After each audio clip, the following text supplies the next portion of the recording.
কোন পতিতা নারীকে কেউ মানতে চায় না, কিন্তু নবী বললেন সহিহ বুখারীতে এক পতিতা নারী কাস্টমারের জন্য দাঁড়ানো, একটা কুকুর জিহ্বা বের করে হাঁপায় হাঁপায় হাঁপায় হাঁপায় দৌড়ায়। কুকুর যখন দৌড়ায় যায়, পতিতা নারীর বড় মায়া লাগলো। এই কুকুর আজ তৃষ্ণার্ত। এই পতিতা নারীটা তার পায়ের মোজা খুলে কুয়ার ভিতরে পানির কুয়ার ভিতর থেকে পানি উঠাইয়া এই পতিতা নারী ওই কুকুরকে পানি পান করাইলো। কুকুরকে পানি পান করানোর কারণে আল্লাহর কাছে বড় মায়া লাগলো, দয়া লাগলো। একটা কুকুরকে পানি পান করানোর জন্য একজন পতিতা নারী আল্লাহর জান্নাতে চলে গেল। তার জীবনের সমস্ত জেনার গুনাহ আল্লাহ মাফ করে দিল, সমস্ত জেনার গুনাহগুলি আল্লাহ মাফ করে দিল। কুত্তারে পানি পান করানোর জন্য যদি পতিতা নারী, কুকুরের ভিতরেও নাপাক বাহিরেও নাপাক, একটা কুকুরকে পানি পান করানোর জন্য যদি একটা পতিতা নারীর জান্নাত হয়ে যায়, তাহলে আল্লাহর বান্দাকে আমার বাড়ি দাওয়াত করছি দোয়া করার জন্য।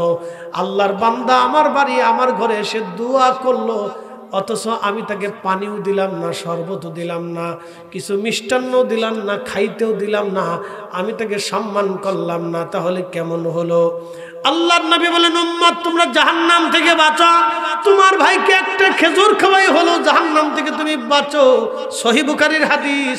পতিতা নারী যদি কুত্তারে পানি পান করে আর জান্নাতে যাইতে পারে, তাহলে আল্লাহর বান্দারা আমার বাড়ি মেহমান, আমি তাদেরকে খাবার খাওয়াইয়া আমি কেন জান্নাতি হব না?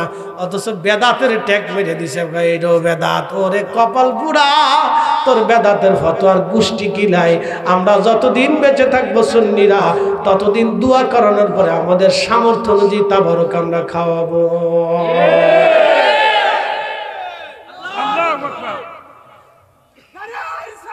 ইয়া রাসূলুল্লাহ জিন্দাবাদ জিন্দাবাদ জিন্দাবাদ জিন্দাবাদ। তাহলে কি চলবে? এই জোরে বলেন, বাড়িতে মিলাদ মাহফিল, জিকির মাহফিল চলবে, কোরআন খতম চলবে। ও কারো বেদাতের ফতোয়া বন্ধ করা যাবে না, বন্ধ করলে শয়তানের লাভ, আর কারো লাভ হবে। এই বলেন তো, মুসলমানের ঘরে দোয়া জিকির বন্ধ করে কার লাভ হয়েছে? বলেন, আপনি বলেন যে মুসলমানের দোয়া জিকির মাহফিল বন্ধ করে দিয়ে মুসলমানের কি লাভ হয়েছে আমার দেখান। বলেন যে এই লাভ হয়েছে হুজুর, এইটা লাভ হয়েছে দেখান, আমার দেন, দেখান, পরিসংখ্যান দেখান যে হুজুর এইটা লাভ হয়েছে। শয়তানের লাভ ছাড়া আর কারো লাভ হয় না। কারো বাড়ি যদি জিকিরের মাহফিল হয়, দোয়া মাহফিল হয়, দোয়া হয়, জিকির হয়, কোরআন তেলাওয়াত হয়, তাহলে ওই বাড়িতে একটা দুষ্ট ছেলে থাকলেও সে চিন্তা করে, আরে আমার বাড়ি দোয়া জিকির আজকাল হইতেছে, আমি কেমনে বাড়ি থেকে চলে যায়, তো সে ওইটার উপরে ইন্তজাম করে আস্তে আস্তে শিখে দিল পরিবর্তন হয়। এটা আশেপাশের ছেলেরা দেখে, তাদেরও দিল পরিবর্তন হয়, তারাও বসে, তারাও আসে। কোন মজলিসে বসার কারণে কার দিল পরিবর্তন হবে আমরা জানি। হযরত ওমর তার ভাই এবং ভগ্নিপতিরে মারতে গিয়েছিল, হত্যা করতে গিয়েছিল, যে মুসলমান হইলি কে? হযরত ওমর যায় যখন কোরআনের তেলাওয়াত শুনলো, তো তেলাওয়াত শোনার সাথে সাথে তার দিলটা নরম হয়ে গেল। আর ওমরের মতো কঠিন হৃদয়ের মানুষের যদি কোরআন তেলাওয়াতের কারণে দিল নরম হতে পারে, তাহলে আমার দেশের মুসলমানের কোরআন তেলাওয়াতের কারণে কেন দিল নরম হবে না? কেন কোরআন তেলাওয়াত বন্ধ হবে?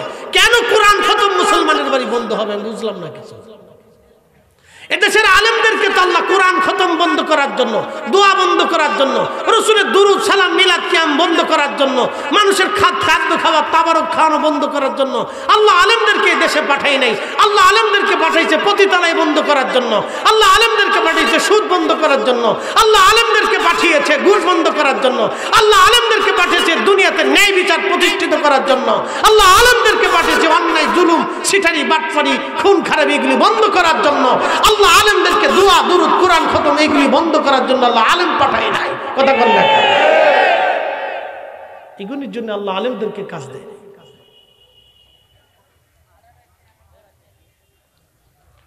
প্রিয় ভাই আমার, কথা অনেক শক্ত, অনেক মজবুত, দামি কথা। নেগেটিভ নিলে নেগেটিভ, পজিটিভ নিলে পজিটিভ। সবাই বুঝে না, সবার আকল আল্লাহ একরকম দেয় নেই। আমাদের দায়িত্ব মানুষকে বুঝানো, মানা না মানা বান্দার কাজ। কবরও তার, হাসরও তার, জীবন তার, কবর তার, ফের মৌত তার, তার মৌত আমাকে দেওয়া হবে না, আমার মৌতটা তাকেও দেওয়া হবে না, তার বেহেশত আমাকে দিবে না, তার বেহেশত আমাকেও দেবে না, তার দোজক আমাকে দিবে না, আমার দোজক তাকেও দেবে না। যার যারটা তাকে তাকে বহন করতে হবে। সন্তানেরটা পিতা বহন করবে না, পিতারটা সন্তান বহন করবে না, স্ত্রীরটা স্বামী বহন করবে না, স্বামীরটা বিবি বহন করবেন না। যার যারটা তাকে বহন করতে হবে, হিসাব কষে তারপর কবরে যায়। কথা ক্লিয়ার, কোনো ভেজাল টেজাল আমার কাছে পাবেন না। আমি ওয়াজে ভোগীযোগী করি না, ভোগীযোগীর সময় আমার হাতে নাই। ভোগীযোগী করার জন্য 22 বছর ধরে কোরআন হাদিস পড়ি নাই। যাহা বলছি সাক্কা সাক্কা পাক্কা পাক্কা কথা বলছি।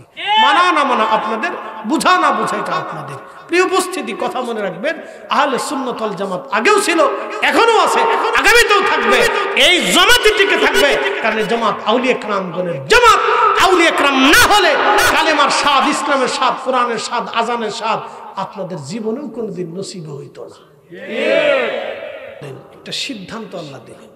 আমাদের দেশের কোটি কোটি কোটি কোটি টাকার মালিক আছে না ভাই? কথা কর না, আছে না?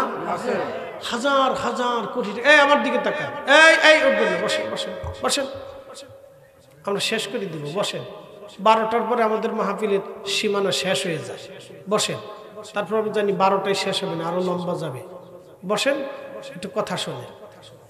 এই যে আপনারা যারা বসে রয়েছেন আর যারা লটপটি চটপটি খাইতেছে, এটা কি সমান? কথা কর না কেন? এই যে এখন একটা উচিত কথা বলি, কেউ সারপ্রাইজ দিয়ে লটপটি খাইতেছে, সে জানে সে কোন সময় আসবে, সে লাস্টেরটা তবরক সারে ধরার জন্য আসবে। কথা ক্লিয়ার না ভাই? বেজাল বুঝেল বলি নাই, কিন্তু আমি তার উদ্দেশ্য বলে দিলাম, সে তবরক সার পাগল, সে ওয়াজের পাগল।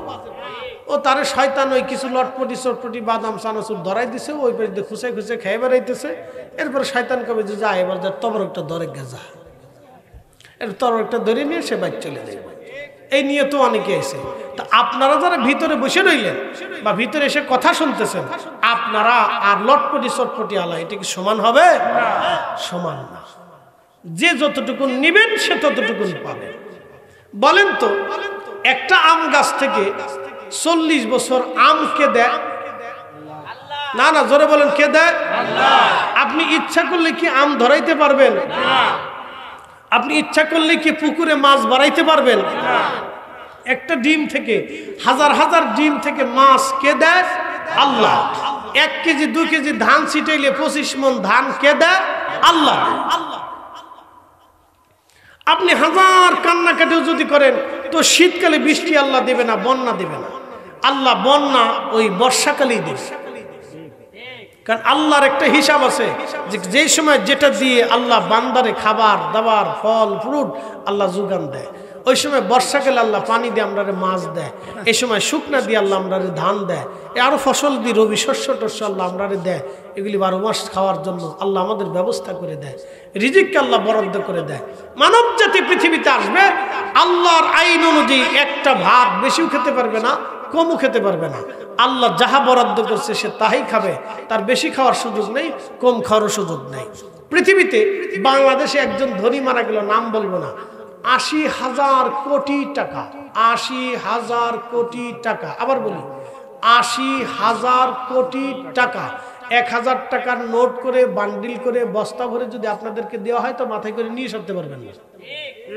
একজনকে দিলে তিনি মারা যাওয়ার পরে তার কবরের অংশ কি 52.5 হাত না 3.5 হাত? জোরে বলে। বাংলাদেশে যার একবারে গরিব দরিদ্র কিচ্ছু নাই, তার যে কবর তারটা কি 36 হাত না 3.5 হাত? তো যে 80,000 কোটি টাকা রেখে চলে গেল তার জন্য 3.5 হাত, যে 1 টাকাও রাখতে পারলো না তার জন্য 3.5 হাত। কথা বুঝে যাবেন। আল্লাহর নবী বলেন, উম্মত তুমি যেটা খাও এটা তোমার, তুমি যেটা পরনে পরো গায়ে দাও এটা তোমার, তুমি যেটা খাও এটা তোমার, তুমি যেটা পরনে পরো এটা তোমার, এবং তুমি যেটা আল্লাহর রাস্তায় দান করো এটা তোমার। বাদ বাকি যা থাকবে এটা তোমার না, এটা মরার পরে ছেলেরা মেয়েরা আত্মীয় স্বজন ওয়ারিসরা বিবিরা ভাগযোগ করে সব নিয়ে চলে যাবে।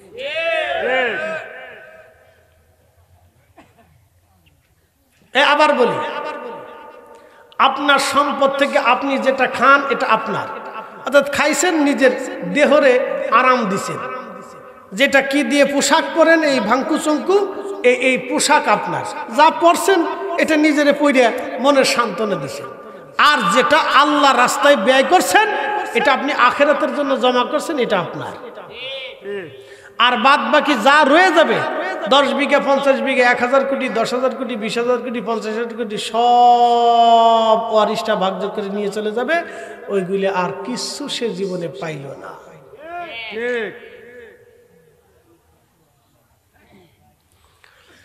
وأنفقوا مما رزقناكم من قبل أن يأتي أحدكم الموت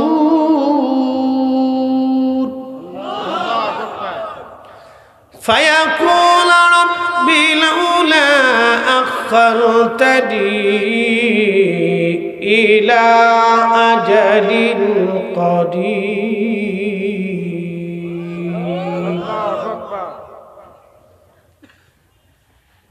إلى أجل قريب فأصدق وأكن من الصالحين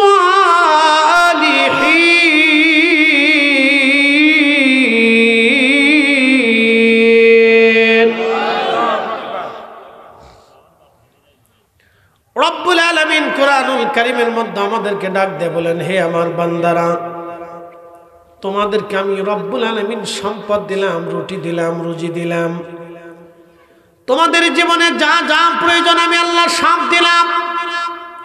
সব দিয়ে দেওয়ার পরে বান্দা তুমি কি করবে? আমি আল্লাহর দেওয়া রিজিক থেকে তুমি আল্লাহর পথে ব্যয় করবে, খরচা করবে। যদি করো আমি আল্লাহ তোমাকে বেনিফিট দেব। 1 টাকা দানের বিনিময়ে 70 টাকা দিব।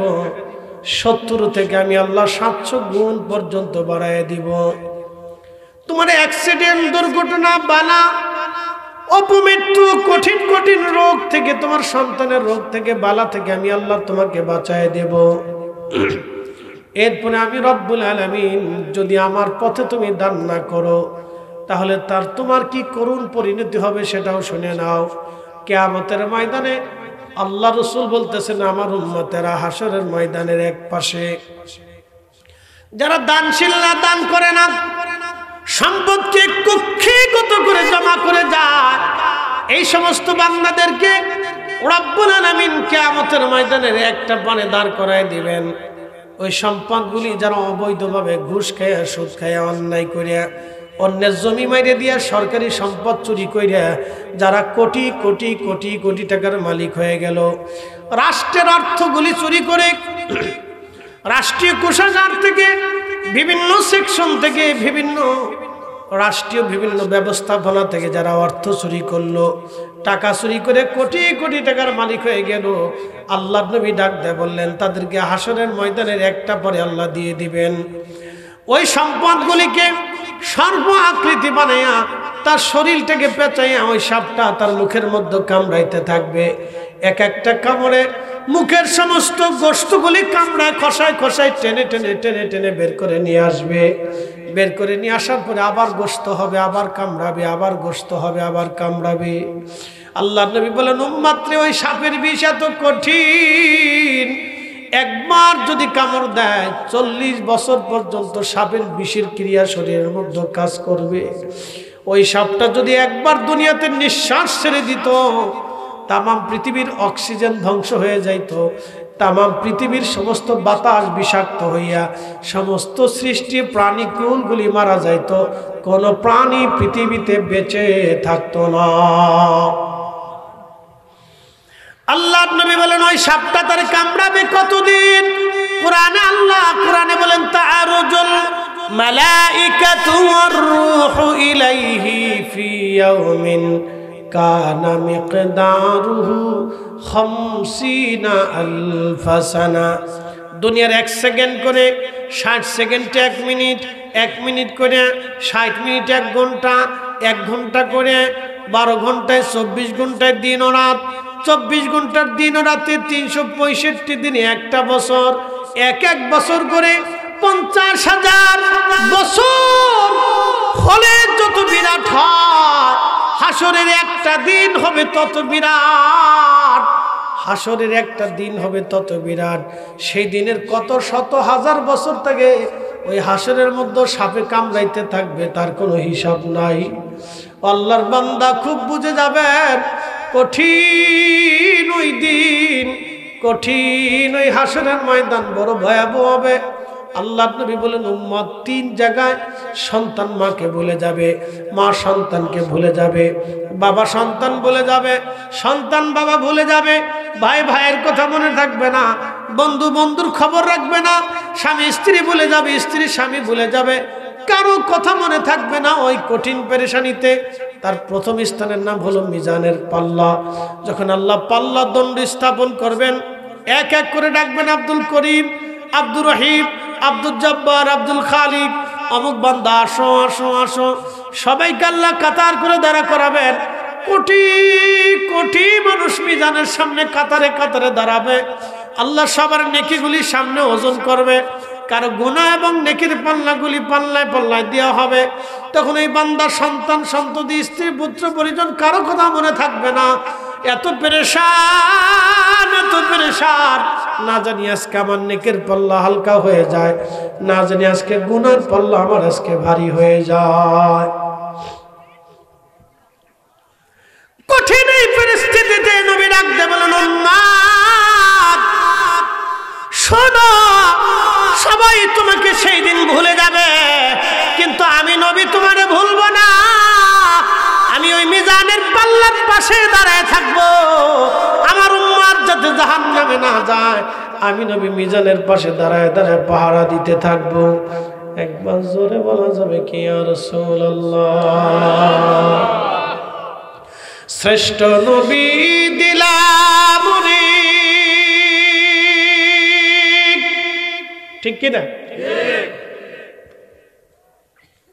কিরে জিম দিছস কে?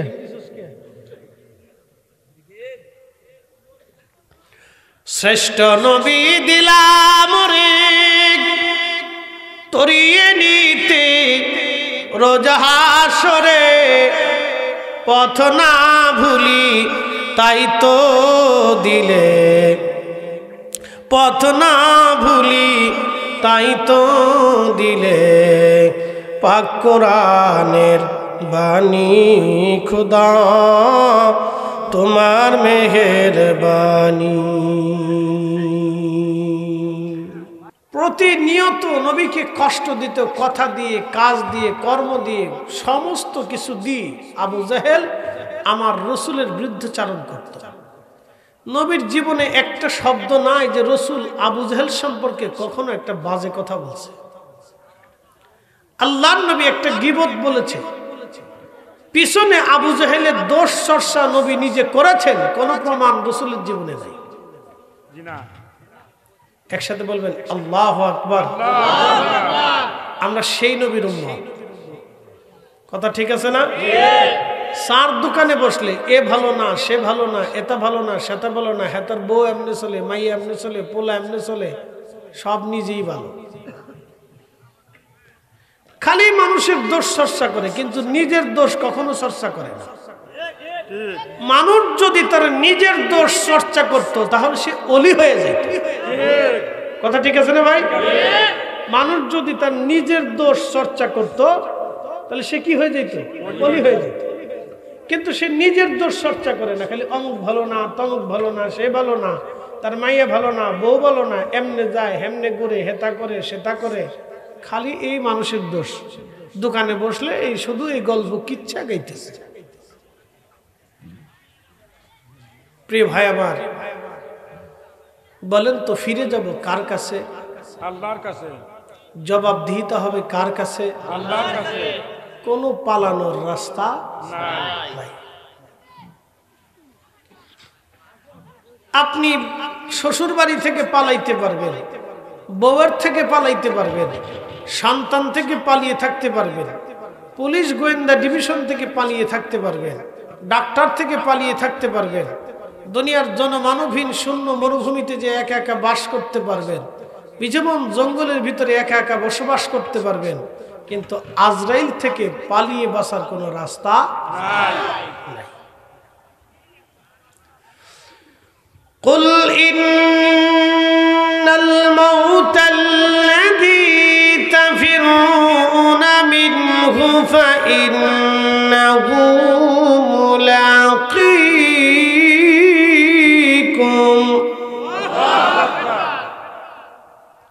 আল্লাহ বলেন, হাবিব উম্মতকে বলেন তারা মৃত্যু থেকে পালায়। আমাদের দেশের যারা হাজার হাজার কোটি টাকার মালিক, আমার দিকে তাকাবেন, মাহফিলগুলিতে কিন্তু ধনীরা বসে না। কি কথা খারাপ কইছে ভাই?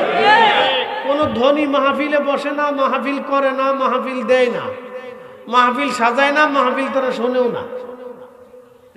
কি কথা মিশা কথা কইছে ভাই? মাহফিল শুনে হলো মধ্যবিত্ত আর দরিদ্র শ্রেণীর মানুষ, কৃষিজীবী, শ্রমিক, এলাকার সাধারণ মানুষরা, গ্রামবাসীরা মাহফিল শোনে। ধনীদের নাম পোস্টারে দিলে হলে আইলে আইতেও পারে, নাহলে ফোন দেখে আমার টাইম নেই, আমি অসুস্থ, আমার পেট ব্যথা, আমার মাথা ব্যথা। কি কথা ঠিক আছে না ভাই? অতিথি বানাইছেন, সম্মানই রাখছেন, তারপরও সে আসে না। বলে কি করে? ভাইজান এই আসতে চাইছিলাম কিন্তু আমি জরুরি কারণে আসতে পারিনি, আমি অমুক জায়গায় যাইতেছি, তমুক জায়গায়। ওনার কত কাজ, ইসি ইসি কত কাজ। আবার কোনো দেশে বিষে না আপনাকে, আমি শারীরিকভাবে একটু অসুস্থতা বোধ করতেছি, মানে কথা একটা পাইছে, আমি শারীরিকভাবে একটু অসুস্থতা বোধ করতেছি। উনি বোধ করে। এত মানুষের শারীরিক অসুস্থতা বোধ করলো না, খালি উনারই বোধ করে।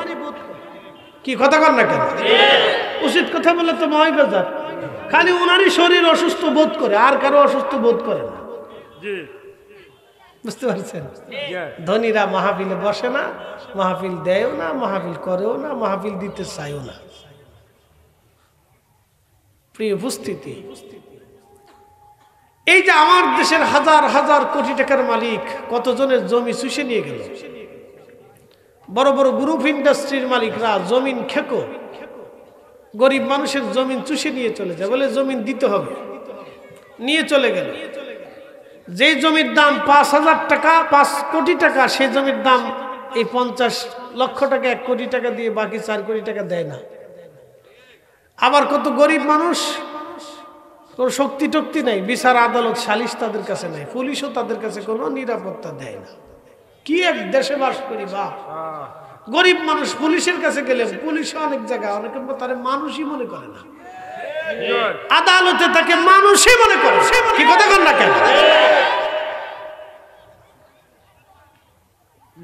দরিদ্র মানুষ বিচার সালিশে গেলে এলাকার চেয়ারম্যান মেম্বারও তারা মানুষ মনে করতে চায়।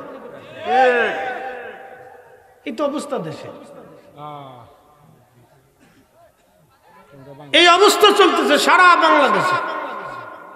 এ কি আর সে কি, এ দল আর সে দল, বে দল আর এ দল, সি দল আর সি দল, ডি দল আর ও দল, কোন দলই নাই, সবই একই রূপ, মানে চেহারার সবই একই চেহারা। তো খুব মনোযোগ দিয়ে, এই যে জমিন খেকো, মাটি খেকো, ভূমি খেকো, আমাদের দেশের হাজার হাজার হাজার হাজার গরিব মানুষের জমি কেড়ে নিয়ে গেছে। অরিজিনাল মূল্যের জন্য সে যেখানেই গেছে সেখানে বিচার পায়নি, না এমপি, না চেয়ারম্যান, না মেম্বার, না পুলিশ, না আদালত, কোনো নেই। শোনেন, আপনাদেরকে আজকে একটা সত্য কথা বলি, চরম পরম সত্য। আল্লাহ রসুলের দরবারে এক মহিলা চোরকে ধরে নিয়ে আসছে। তো নবীজি বললেন, কি হয়েছে? বলে চুরি করছে। মহিলা বলল, হ্যাঁ আমি চুরি করছি। তো আল্লাহ নবী বলেন, আল্লাহর আইনে তার হাত কেটে দাও। তো সাহাবে কেরাম এসে বলেন, ইয়া রাসূলুল্লাহ, মহিলাটা সম্ভ্রান্ত পরিবারের, ধনী পরিবারের নারী, তার বংশটা খুব সম্ভ্রান্ত, শক্তিশালী, হুজুর হাত কাটাটা কি মওকুফ করে দেওয়া যায় না? এই কথা বলার পরে আল্লাহর নবী জালালি হয়ে বললেন, পৃথিবীতে আল্লাহ আমাকে ন্যায় প্রতিষ্ঠিত করার জন্য পাঠিয়েছে। সুবহানাল্লাহ। আমার আগের সমস্ত উম্মতগুলি ধ্বংস হয়েছে শুধু অন্যায় বিচার করার কারণে। আল্লাহ তাদের উপরে পাথর নিক্ষেপ করেছে, আগুন নিক্ষেপ করেছে, আল্লাহ তাদেরকে সংকট দিয়ে, অভাব দিয়ে আল্লাহ রাব্বুল আলামিন তাদেরকে ধ্বংস করেছে। আল্লাহ বৃষ্টি বন্ধ করে দিয়েছে শুধু এই অন্যায় বিচার করার কারণে। সাহাবীরা, আমার ফাতেমাও যদি চুরি করত তাহলে আমি রাসূল নিজ হাতে আমার ফাতেমার হাত কেটে দিতাম। সুবহানাল্লাহ। একসাথে বলবেন আল্লাহু আকবার।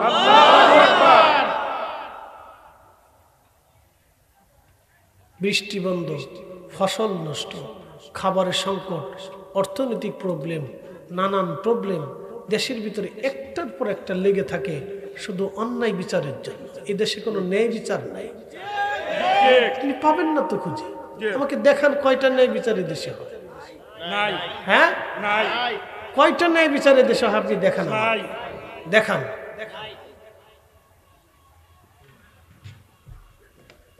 আপনি দেখান আমাকে কয়টা ন্যায় বিচার হয়? না আদালত, না পুলিশ, না প্রশাসন, না স্থানীয় প্রশাসন। দেখান আমাকে কয়টা ন্যায় বিচার হয়? নাই। আমার দিকে তাকাবেন, ভালো করে বুঝে যাবে। এদেশের বহু ভাই আছে নিজের আপন বোনের জমি বুঝাই দেয় না। সে আবার মসজিদের প্রথম কাতারে টুপি মাথায় দিয়ে নামাজ পড়ে, ওকে তো মসজিদে ঢুকতে দেওয়াই ঠিক না। ও তো জালিম, কি কথা বলেন না কেন? ও তো জালিম, ওর জন্য কিসের মসজিদ? ওর মসজিদ কিসের? যে লোক নিজের আপন বোনের রক্তের বোনের জমি বুঝাই দেয় না, ভাই মরে গেছে এতিম ভাতিজা ভাতিজির সম্পদ যে চাচা বুঝিয়ে দেয় না, ও কিসের নামাজ? ও যতদিন খাবার খাবে ততদিন শুয়োরের গোশত খাবে, যতদিন পর্যন্ত ওই টাকা দিয়ে খাসির গোশত খাবে ততদিন কুত্তার গোশত খাবে। কথা কি ক্লিয়ার না ভেজাল আছে? এই কথা আমাদের শুনতে হবে। আজকে সমাজের রন্ধে রন্ধে ছড়িয়ে গেছে এগুলি, কথা কন না কেন? সমাজের রন্ধে রন্ধে এগুলি ছড়িয়ে গেছে। আর আমরা মুসলমান, আমরা ন্যায়ের উপরে। আপনি ইউরোপে যান তো, ইউরোপে যান, ইউরোপে যাওয়ার পরে কোনো নারী, কোনো মহিলা, কোনো ভাতিজি, কোনো বাচ্চা, কোনো ভাই যদি ভাইয়ের জমি বুঝাই না দেয়, সম্পদ বুঝিয়ে না দেয়, পুলিশের কাছে মামলা করার পরে 7 দিনের ভিতরে যা টোটাল কমপ্লিট থেকে বুঝিয়ে পুলিশ উপস্থিত থেকে বুঝাইয়া একবারে লিপিবদ্ধ করে গেরে লাঠি গেরে সমান করে তালিকা করে দিয়ে আওয়াল গেরেকে তারপরে বুঝাই দিয়ে যায়। আর আমার দেশের পুলিশ ওরে ভাই, বাপ রে বাপ, পিড়িরা পর্যন্ত সার্ভার চায় না।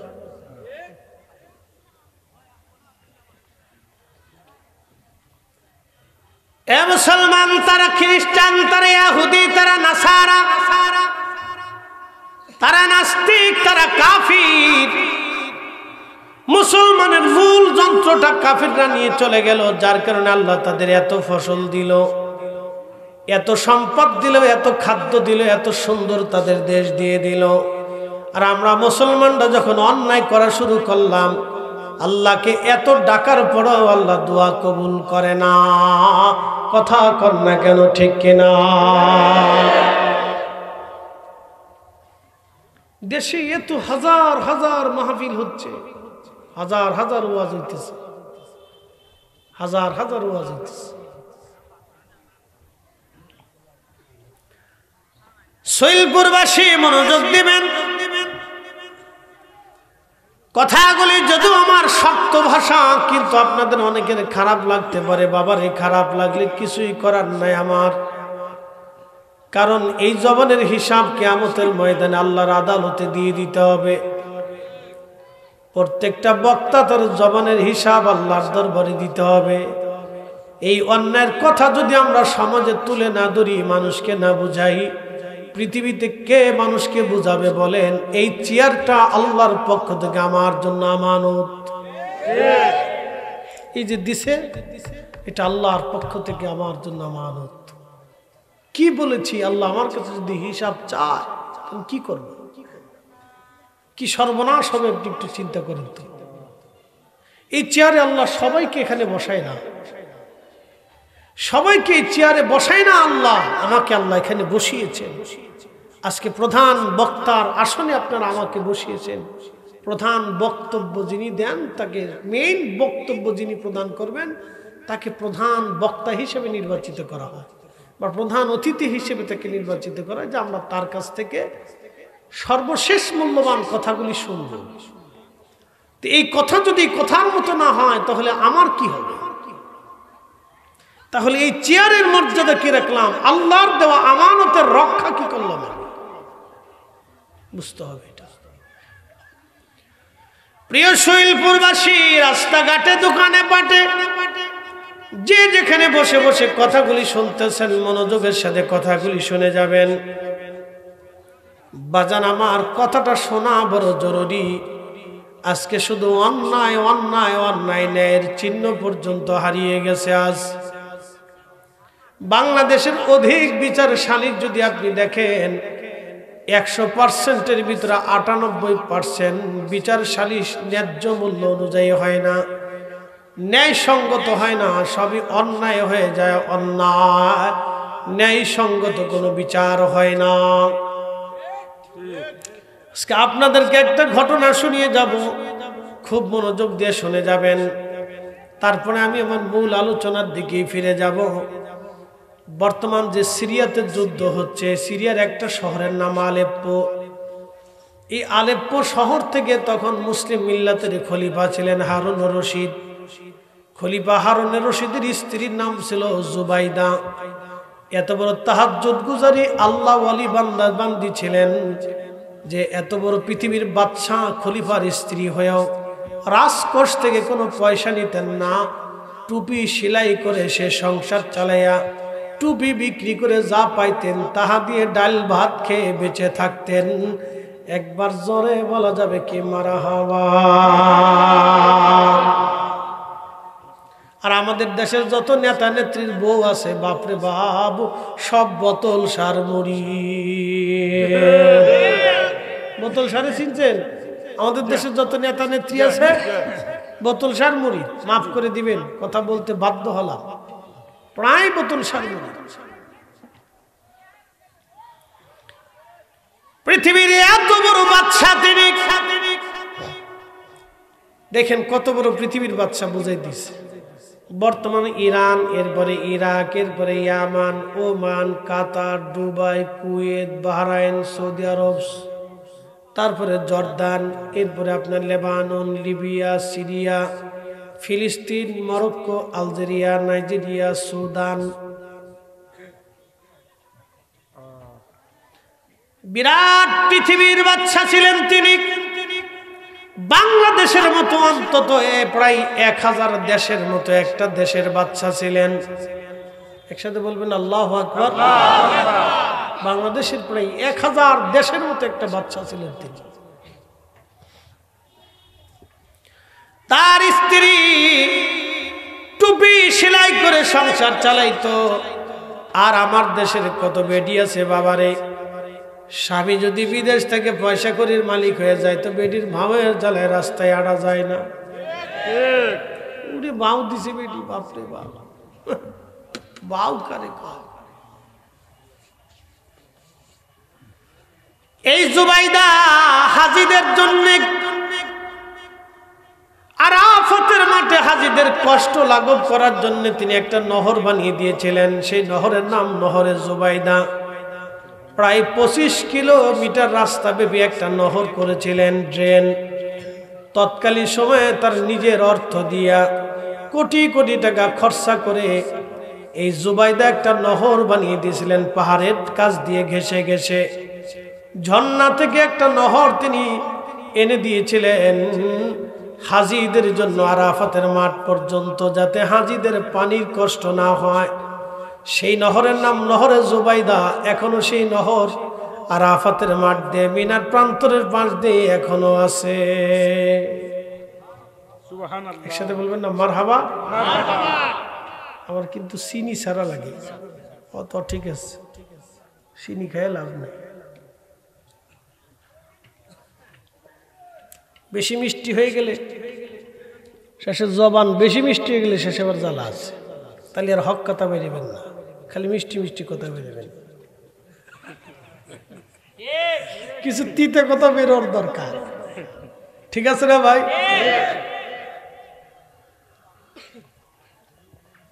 অতর মুরব্বীরা আগে কইতো যে বাচ্চা হওয়ার পর মধু খাবে যাতে কথা মিষ্টি হয়। বেশি মিষ্টি গেলে তো আমার ডায়াবেটিসের লক্ষণ, জ্বালা আছে। এই জন্য কিছু তিতের দরকার, উস্তা মুস্তা এগুলো খাওয়ার দরকার। এগুলো খাইলে আমার ডায়াবেটিস হইতো না, এটা ভালো। সে হারুন রশিদের কাছে চিঠি আসছে। চিঠির মধ্যে লিখেছে আলাপ্পা থেকে খলিফাতুল মুসলিমিন। কিও আলো কি কম, তা আগে কি মনে আসিল না?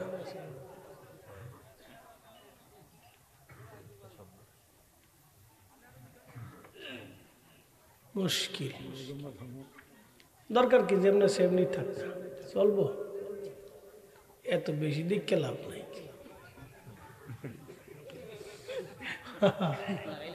আচ্ছা লাগাক, আনছে যেহেতু, উঠছে যেহেতু লাগাই দিক, জ্বলুক একটু, দেয়ার জ্বালা ভালো করে জ্বালা।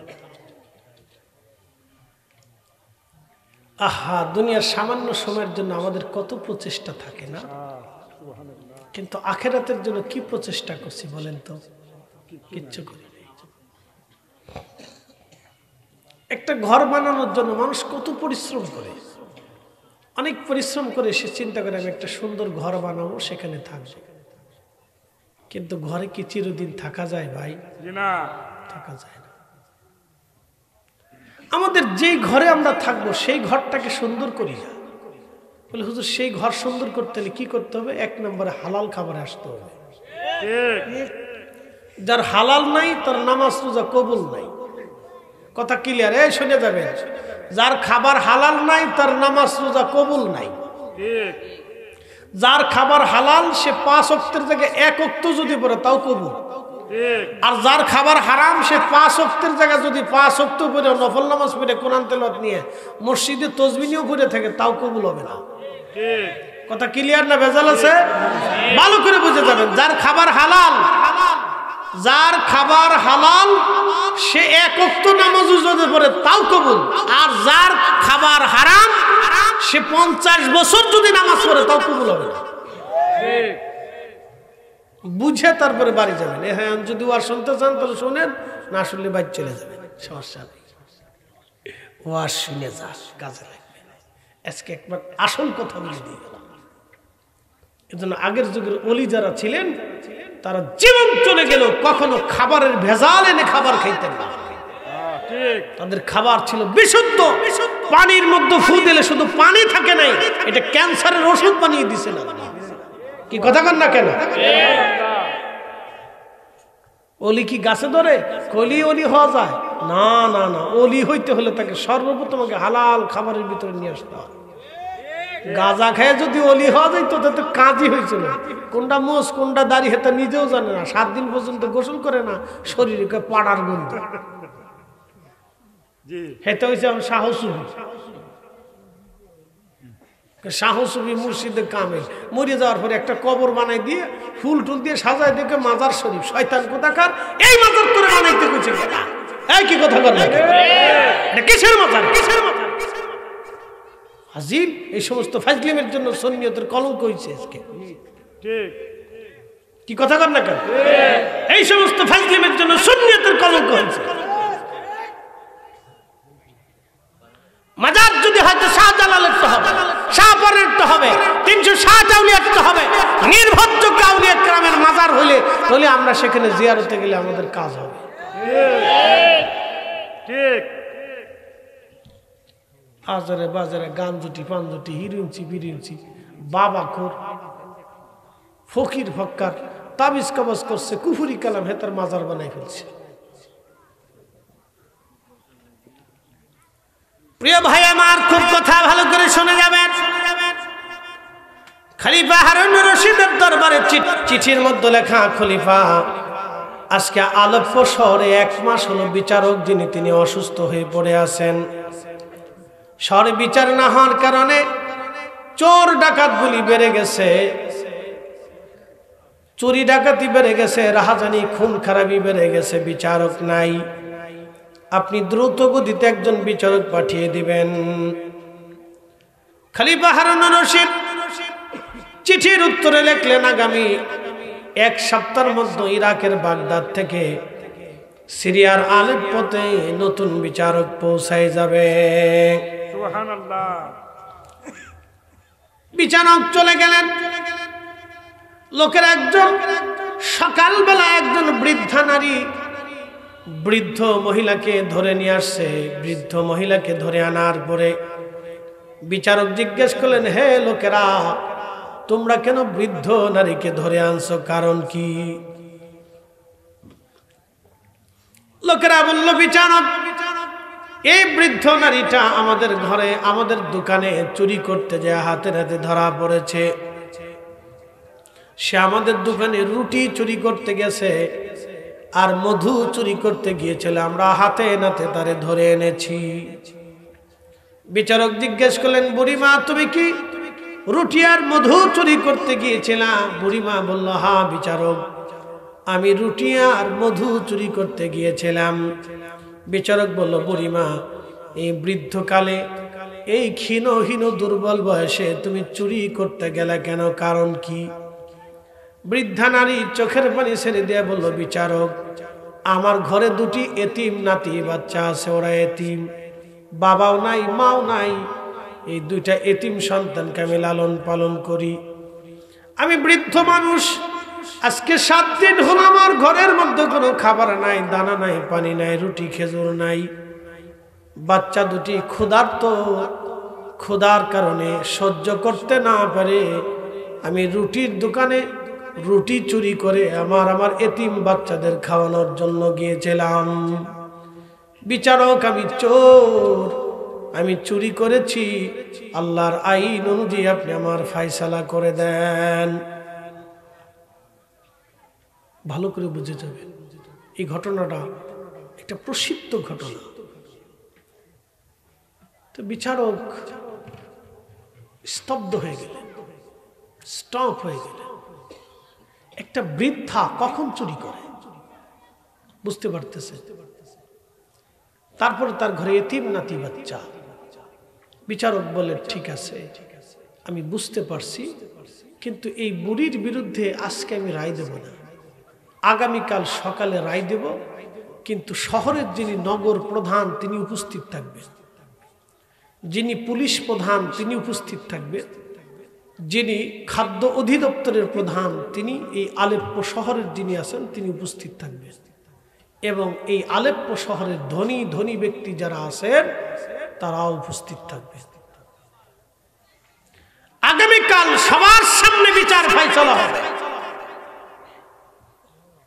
বুঝে যাবেন তারা পৃথিবীতে কেন জয় করেছিলেন, পৃথিবী কেন জয় করেছিলেন। কাফেরদের সাথে তারা কখনো যুদ্ধ হারেন নাই, কারণটা কি বুঝে যাবে না।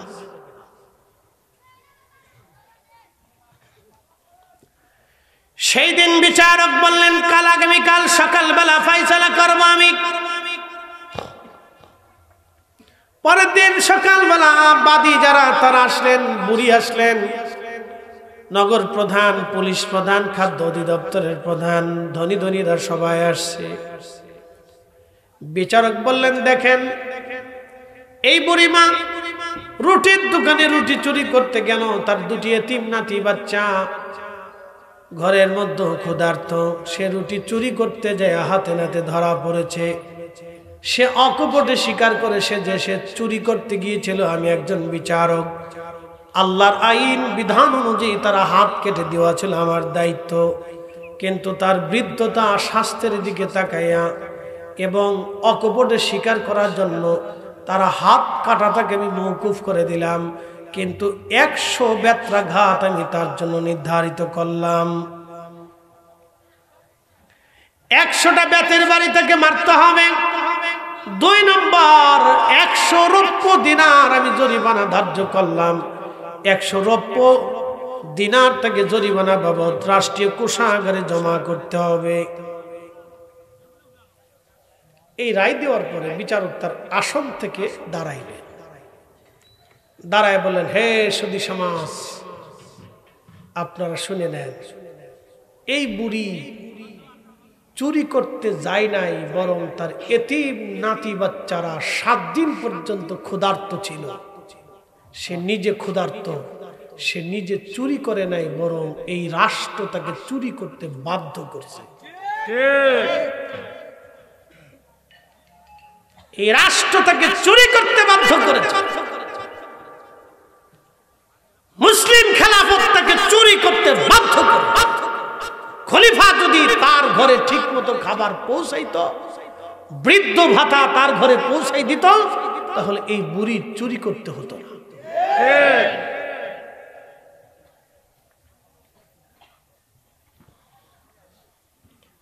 এই রাষ্ট্র তাকে চুরি করতে বাধ্য করেছে। খলিফা সে তার দায়িত্ব অবহেলা করেছে। যেহেতু সে রাষ্ট্রপ্রধান, গরিব খাইলো কি খাইলো না তার খোঁজ নেওয়ার দায়িত্ব ছিল। অতএব বুড়ির 100 বেতের বাড়ি আমি 20টা বেতের বাড়ি খলিফার জন্য নিযুক্ত করলাম। সুবহানাল্লাহ বলা যাবে? আরো জোরে বলেন, জোরে জোরে। বাংলাদেশের কোন বিচারকের কলিজায় সাহস আছে রাষ্ট্রপ্রধানের বিরুদ্ধে রায় দেওয়া? দেখান, স্বাধীনতার পর থেকে এই পর্যন্ত দেখান, আগামীতে হবে কিনা জানি না। ঘুরে ফিরে লাউ কত। স্বাধীনতার পর থেকে এই পর্যন্ত নজরে পড়ে নাই। কারণ বিচারক চিন্তা করে যে আমি যে রায় দিব পরবর্তী থেকে আমি নিরাপদ কিনা, আমার বাচ্চারা নিরাপদ কিনা, আমার সন্তানরা, আমার স্ত্রী পরিজন, পরিবার পরিজন নিরাপদ কিনা। বৃষ্টি আপনি চান, এই জন্য আল্লাহ অনেক সময় বৃষ্টি দেয় না। আপনারা ভালো খাইতে চান, এই জন্য ভালো খাইতে পারেন না, আল্লাহ দেয় না। এই উপস্থিতি মনোযোগ দিয়ে কথাগুলি শুনে যাবেন। আজ বিচারক বললেন 20টা বেতের বাড়ি খলিফার হাতে মারা হবে। যেহেতু খলিফার পক্ষ থেকে আমি তার প্রতিনিধি বিচারক, অতএব আমার হাতের মধ্যে এখন মেরে দাও। আমার হাতে যখন মারা হবে তখন যেন কোনো দয়া না করা হয়, আস্তে মারা না হয়, যেইভাবে মারলে শাস্তি হবে সেইভাবেই যেন মারা হয়। 20টা বেতের বাড়ি যখন হাতের মধ্যে মারা হলো, হাত ফেটে কেটে রক্ত বের হতে লাগলো। এবার তিনি বিচারক নিজের হাতে নিজে কাপড় দিয়ে এই কাটা হাতগুলি তিনি রক্ত বন্ধ করতে লাগলেন। বিচারক বললেন, এবার যিনি নগর প্রধান, খলিফার পক্ষ থেকে তিনি দায়িত্বে ছিলেন এই বুড়ি মার বাড়ি খোঁজ নিয়ে তার ঘরে খাবার পৌঁছানো। নগর প্রধান সে তার দায়িত্বে অবহেলা করেছেন বিদায় তার হাতের মধ্যে 20টা বেতের বাড়ি সমান তালে মারা হোক। একসাথে বলবেন আল্লাহু আকবার। এরকম বিচার দেশে আছে?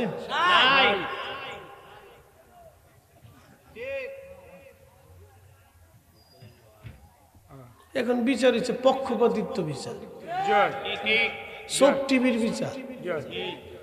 3 জনে যায় ওই কোনায় যায় কথা খায়, আর 3 জনে ওই কোনায় কথা খায়, আর 3 জনে ওই কোনায় কথা খায়। কি কথা খায় আল্লাহ জানে। কথা তো সবার সামনে কই, কি কথা ঠিক আছে না ভাই? পরামর্শ করে যে কেমনে কারে ঠগানো যায়, কারে জিতানো যায়।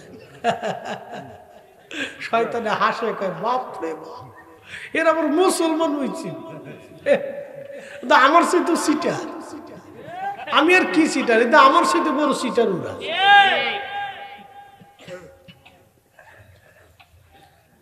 হাজিরিন ভালো করে শুনে যাবেন। আজ আপনি বিচারক এবার রায় দিয়ে দিলেন পুলিশ প্রধানকে তার হাতের মধ্যে 20টা বেতের বাড়ি মারা হোক। শহরের নিরাপত্তা ব্যবস্থা জোরদার করতে পারে নাই, কেন বুড়িমা চুরি করতে গেল, বাধ্য হলো চুরি করতে। পুলিশ প্রধানের কি দায়িত্ব ছিল না? খলিফার পক্ষ থেকে সে কেন দায়িত্ব অবহেলা করেছে? এই পুলিশ প্রধানের হাতের মধ্যে 20টা বেতের বাড়ি মারা হোক। এবার যিনি খাদ্য অধিদপ্তরের প্রধান ছিলেন, বিচারক বললেন তার হাতের মধ্যে 20টা বেতের বাড়ি মারা হোক, কারণ তার দায়িত্ব ছিল খাবার পৌঁছায় দেওয়া। সে বুড়িবার বাড়ি খাবার পৌঁছায় দেয় নাই, অতএব তার হাতের মধ্যে 20টা বেতের বাড়ি মারা হোক। একবার জোরে বলা যাবে কি আল্লাহু আকবার। তেলের গাড়ি তেলে চলে,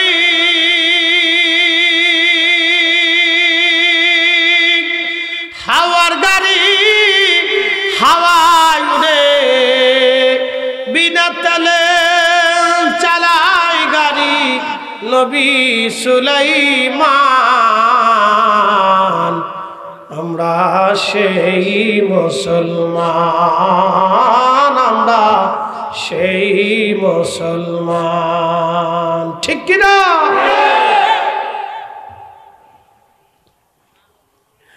বিচারক এবার ডাক দিয়ে বললেন, যারা শহরের ধনী ধনী তারা হাত পাতেন। বলে আমরা কেন হাত পাতবো? বলে আপনারা ধনীরা যদি গরিব মানুষের বাড়িতে খোঁজ নিয়ে রাত্রিবেলা খাবার খাইতেন, একসাথে বলবেন না মারহাবা। ধনীদের দায়িত্ব কি? গরিব মানুষের খোঁজ নেওয়া। ধনীরা যদি গরিবের বাড়ি খোঁজ নিত, তাহলে এই বুড়িমার চুরি করতে হয় না। তার ঘরের মধ্যে খাবার গেলে সে আর চুরি করতো না। এই ধনীরাও চুরি করতে তাকে বাধ্য করেছে। অতএব ধনীদের হাতের মধ্যে সমান তালে বেতের বাড়ি মারা হোক। একসাথে বলেন আল্লাহু আকবার। আরো জোরে, আরো জোরে, জোরে। এরা মুসলমান ছিল, কথা কোন ঠিক কিনা? এরা কি ছিল? ধনীর হাতে মারে দেয়, তো প্রত্যেক ধনীর হাতে শটাং শটাং করে মেরে দিচ্ছে, বাটাম চালা। মারার পরে এবার বিচারক বলতেছে, তারা জন্য 100 রৌপ্য দিনার জরিমানা ধার্য করেছি। খলিফার পক্ষ থেকে আমি 50 দিনার দিলাম, বাকিরা 50 দিনার করে দাও। খাবার দিব না, রাষ্ট্রীয় কাজে অবহেলা করবা। আমাদের দেশের কত আমলা সামলা কামলা ঠিক মতো রাষ্ট্রের সম্পদ চাকরি বুঝাই দেয় না। অফিসে আসার কথা 10টায়, হেঁটে আসে 12টায়, 12টায় যে হেঁটে আসার কথা 3টায়। কি যে একটা অসুবিধা দেশে, বিশ্বাস করবেন না। আমি বেশ অনেক বছর আগে একটা এই আপনার ইন্ডিয়ার সাথে এক্সপোর্ট ইম্পোর্ট একটা লাইসেন্স করতে গেছিলাম। তো করছি, লাইসেন্স করছিলাম, চিন্তা করলাম যে একটু ব্যবসা করি। তো এক্সপোর্ট ইম্পোর্ট লাইসেন্স করতে গেছি। আমার ফরিদপুরে এক অফিসে একটা কাগজের জন্য গেছি, 7 দিন যায়, একটা সিগনেচার দেয় না। আমি শেষে এই সহকারীকে বললাম, কারণ কি রে মিয়া, সিগনেচার হয় না? আমি রাষ্ট্রের কাজে আসছি, ব্যবসা করবো। হুজুর এখানে মাল না ছাড়লে কাজ হয় না। বুঝতে পারছেন? আমি সেই দিন শোনার পরে বললাম, বাপরে বাপ, এই জন্য তো আমার দেশের পণ্যের দাম এত বেশি হয়ে যায়। কি কথা কর না কেন? রন্দে রন্দে ঘুষ আর চুরি বাটপাটি সিটারি, তার দাম হবে না কি? একটা জিনিসের দাম 60 টাকা, হেডের বাটপাটি সিটারি করতে করতে হয়ে যায় 12 টাকা। সব আমার দেশের মানুষের পকেট থেকে টাকা চলে যায়। এই টাকাগুলি না গেলে আমার দেশের মানুষ দুমুঠো ভাত, একটা বাড়ি, ভালো সুন্দর ঘর বানাইতে পারে। কথা কর না কেন? সেদিন বললাম, বাপরে বাপ, কত কোয়ালিটি চুরিয়ে দেশে।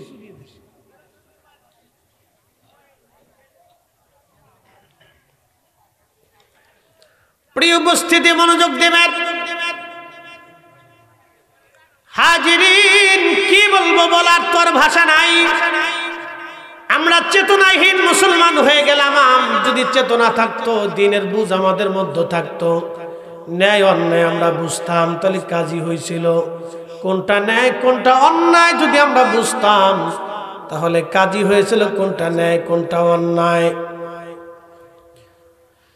এইভাবে 50 দিনার করে জমা হওয়ার পরে 300 দিনার জমা হলো, 100 দিনার রাষ্ট্রীয় কোষাগারে জমা করা হলো, 20 দিনার রুটির দোকানদারকে দিয়ে দেওয়া হলো, আর 180 দিনার, এরকম দুঃখিত 400 দিনার জমা হলো। 280 দিনার বুড়িমার হাতে দিয়ে বলা হলো, বুড়িমা বাকি 280 দিনার দিয়ে আপনি সংসার চালাবেন। আর আগামী 1 মাসের মধ্যে আপনি খলিফা রাজ দরবারে উপস্থিত হবেন। খলিফাতুল মুসলিমিন হারুনুর রশিদ রাজ দরবারে সবার সামনে আপনার কাছে ক্ষমা চাবে, কারণ 60টা দিন এতিম সন্তান নিয়ে আপনি ক্ষুধার্ত ছিলেন, অতএব সে সবার সামনে ক্ষমা চাইতে বাধ্য। একসাথে বলবেন আল্লাহু আকবার। তো ঠিক বুঝে নেন, বুড়িমা তার নাতিপুতি নিয়ে এই কাফেলার সাথে রওনা দিয়ে সুদূর সিরিয়ার আলেপ্পো থেকে ইরাকের বাগদাদে উপস্থিত হয়েছে। তো খলিফা হারুনুর রশিদের রাজ দরবার তার ছোটখাটো রাজ দরবার না, বিরাট বড় আলিশান প্রাসাদ রাজ দরবারে ঢুকে খলিফার কাছে যাইতেছে যাইতেছে যাইতেছে যখন হেঁটে গেলেন, তখন খলিফা এই বুড়িকে দেখার পরে সে তার রাজ সিংহাসন থেকে দাঁড়িয়ে আস্তে আস্তে নিচের দিকে আসলেন। এই বুড়িও কাছে কাছে হেঁটে হেঁটে এসে দেখলেন সেই দিনের বিচারক আজকের খলিফাতুল মুসলিমিন হারুনুর রশিদ ওনার সামনেই দাঁড়িয়ে দিয়েছে। সেই দিন যে বিচার করছিল তিনি সেই আজকের খলিফা, তিনি স্বয়ং নিজেই। একসাথে বলা যাবে না আল্লাহু আকবার।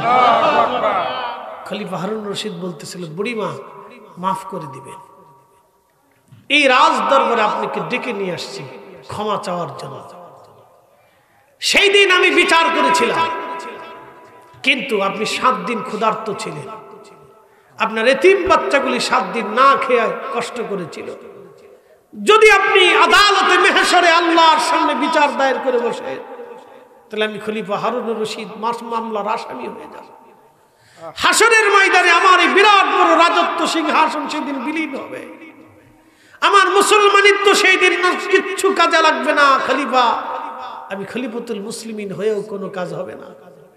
বুড়িমা আজকে ডেকে নিয়ে আসছি সবার সামনে, আপনি বলে দেন আপনি আমাকে মাফ করছেন, আর কিয়ামতের ময়দানে আপনি আমার বিরুদ্ধে মামলা করবেন না, আপনি ওয়াদা করে যান। এরা মুসলমান ছিল, এরা মুসলিম শাসক ছিল, এরা যতদিন মুসলমানদের মাথার উপরে ছিল ততদিন মুসলমানদের বিজয় হয়েছে। কথা বলেন ঠিক না বেঠিক? আজকের বাইতুল আকসা তারা কোনোদিন নিতে পারে না। এরকম মুসলিম শাসক যখন আমাদের মাথার উপর থেকে সরে দেয়, নারী লোভী, অর্থ লোভী, মদের লোভী, ক্ষমতার লোভী মুসলিম শাসক আমাদের মাথার উপর চেপে বসলো, তখন ফিলিস্তিন আমাদের হাতছাড়া হয়ে গেল।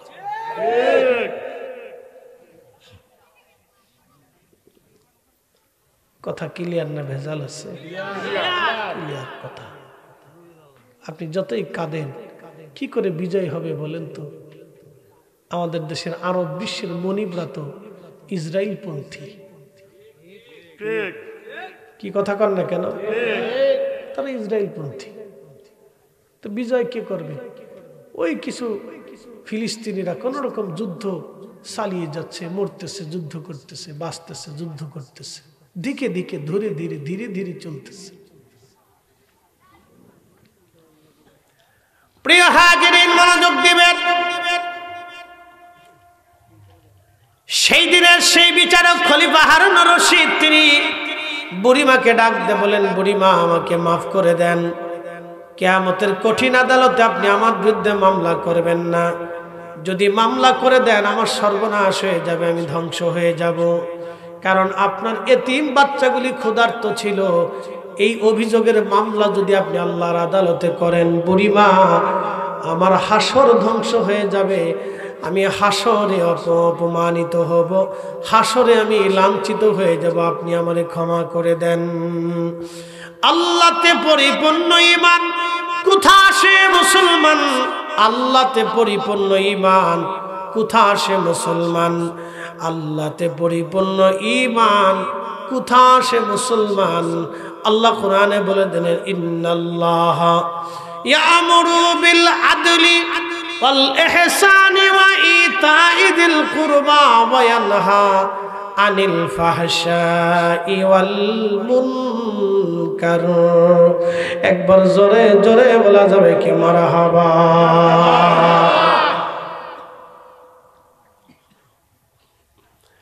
সোহেলপুরবাসী মাইকের আওয়াজ যত দূরে যায় কথাগুলি ভালো করে শুনে নেবেন।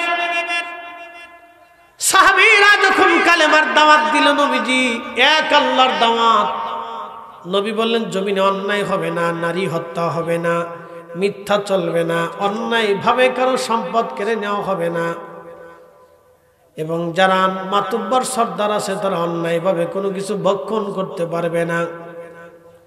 নারীর অধিকার ফিরিয়ে দিতে হবে, শিশুর অধিকার, এতিমের হক, আল্লাহর কোরআনের বিধান, রসুলের সুন্নাহর তরিকা, ইনসাফ যখন নবীজি প্রতিষ্ঠিত করতে গেলেন তখনই এসে গেল বাধা। বাধা যারা দিলেন তারা কাফেররা, মক্কার পৌত্তলিকরা।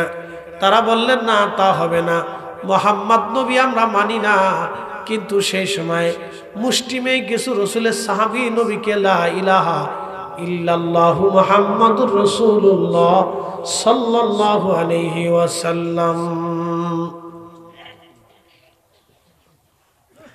হাজার হাজার লক্ষ লক্ষ কাফিরের ভিড়ে কয়েকজন সাহাবী কালেমা মেনে নিলেন। তার মধ্যে একজন সাহাবীর নাম হযরত বেলাল, আরেকজন সাহাবীর নাম হযরত সুমাইয়া, একজনের নাম হযরত ইয়াসার, একজনের নাম হযরত রাসূল খাব্বাব রাদিয়াল্লাহু আনহু। এইভাবে কিছু গরিব গরিব সাহাবীরা নবীকে মেনে নিল। এক নম্বর সুমাইয়া রাদিয়াল্লাহু আনহা, তিনি কৃতদাসী ছিলেন, তিনি হত দরিদ্র মিসকিন ছিলেন। শুধু দরিদ্র হওয়ার কারণে, কৃতদাসী হওয়ার কারণে আবু জাহেল তাকে ধরে নিয়ে আসলো, ধরে এনে তার হাত পা গুলি বাঁধলো। আবু জাহেল বলল, সুমাইয়া তুই একটা দাসী হয়ে তোর সাহস কি করে হয়, তুই মুহাম্মাদের কালেমা মেনে নিয়েছিস।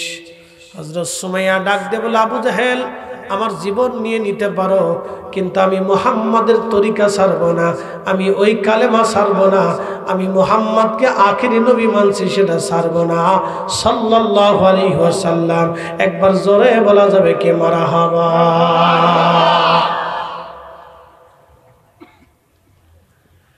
সোহেলপুরবাসী মনোযোগ দিয়ে শুনিয়া যান। আবু জাহেল বলল, যদি কালেমা না ছাড়িস তোকে হত্যা করা হবে। সুমাইয়া বলল, রাজি। সুবহানাল্লাহ। আমার দেশের বহু সুমাইয়া, উন্না থেকে এক পাশে, সুমাইয়া থেকে আর এক পাশে, কথা বল না কা, বহু সুমাইয়া ফুচকা খায় বেড়ায়, চটপটি খায় বেড়ায়, বেপরদা বেহায়া, জোরে বলে, বহু আছে, বহু, হাজারে হাজারে হাজারে হাজারে হাজারে হাজারে সুমাইয়া। আরে এই নারী প্রথমেই কালেমার জন্য জীবন দিল। আচ্ছা বলেন তো, সুমাইয়া রাদিয়াল্লাহু তাআলার অপরাধ কি? সে কি চুরি করছে, ডাকাতি করছে, আর মাল কেড়ে নিয়ে গেছে? শুধু কালেমা করছে। কালেমা কেন? ইনসাফের বাক্য। কালেমা কি? হকের কথা। কালেমা কি? ন্যায়সঙ্গত কাজ। কালেমা কি? আল্লাহর বিধান। কালেমা কি? রাসূলের বিধান। কথা ঠিক আছে না ভাই? কালেমা কি? গরিবের হক, শ্রমিকের হক। কালেমা কি? এতিমের হক। কালেমা কি? ভাই ভাইয়ের হক, বোনের হক, সন্তানের হক, স্ত্রীর হক, স্বামীর হক। কালেমা কি? মিলেমিশে বসবাস করা। কালেমা কি? সমান অধিকার দেওয়া। কালেমা কি? সৌন্দর্য, মিলেমিশে চলা, একজন আরেকজন উপকার করে হেসান করা, দয়া করা। কালেমা কি? এক আল্লাহতে বিশ্বাসী হয়ে আল্লাহর আইন মেনে নেওয়া। কালেমা কি? আখিরাতে বিশ্বাসী হওয়া, পরকালে বিশ্বাসী হওয়া, এক খোদায় বিশ্বাসী হওয়া। এটাই তো কালেমা। এই কালেমা যখন মেনে নিল, ঠিক তখন এক প্রকার কুফার, ডাকাত, সন্ত্রাস তারা সুমাইয়ার প্রতি ঝেঁপে গেল। হযরত সুমাইয়া বললেন, না, জীবন দিতে রাজি আছি কিন্তু ঈমান দিতে রাজি নাই। তখনই হযরত সুমাইয়া রাদিয়াল্লাহু আনহার গুপ্তাঙ্গে আবু জাহেল বর্ষা দিয়ে খুঁচি খুঁচি খুঁচি খুঁচি খুঁচি খুঁচি নির্মম ভাবে তাকে হত্যা করা হলো।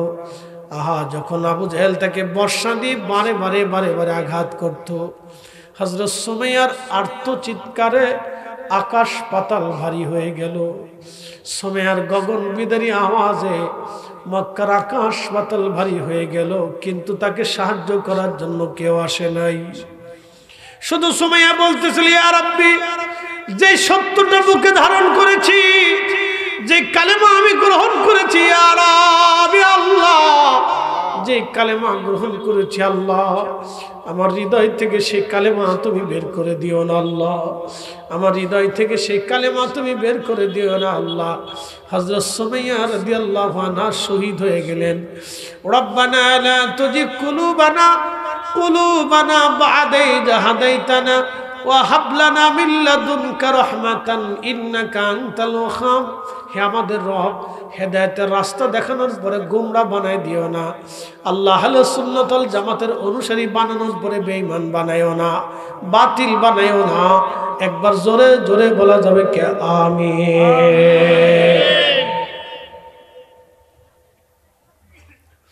তেলের গাড়ি তেলে চলে,